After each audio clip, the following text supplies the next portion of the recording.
한국도로공사는 서울 양평고속도로 대한노선 종점 인근에 들어설 예정인 남한강 휴게소를 지난 8월에 민자로 전환했습니다.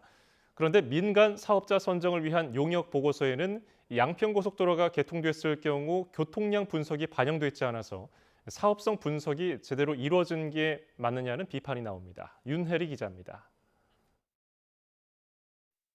서울 양평고속도로 대한노선 종점인 강상분기점에서 불과 1km 정도 떨어진 곳입니다. 이곳 6만여 제곱미터 부지에 남한강 휴게소가 들어설 막바지 공사가 한창입니다. 중부 내륙고속도로 상행선과 하행선을 이용하는 운전자들이 모두 이용할 수 있는 양방향 휴게소로 올해 12월 영업을 시작할 예정입니다. 한국도로공사는 지난 8월 이 휴게소 운영권을 민간에 넘겼습니다. 도로공사가 이미 건설비의 85%에 달하는 229억 원을 투입한 후입니다. 민간 사업자는 나머지 15%를 들여 15년 동안 운영권을 갖기로 했습니다. 전국 휴게소 200여 곳 가운데 이런 호남 민자 방식으로 계약이 이뤄진 건 이번이 처음입니다.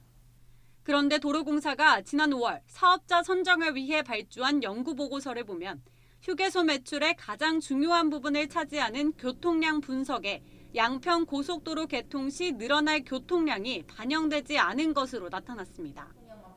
대신 올해 말 개통 예정인 화도 양평 고속도로를 기준으로 교통량 분석이 이루어졌습니다.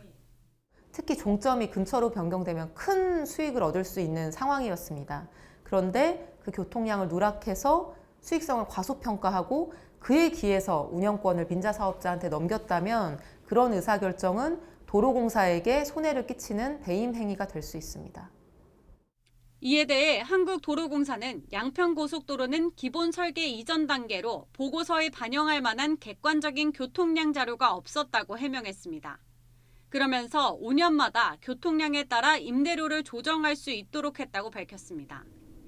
양평고속도로 기본계획이 수립되면 교통량 증감에 따라 계약 요건이 조정될 필요가 있다는 지적이 나옵니다.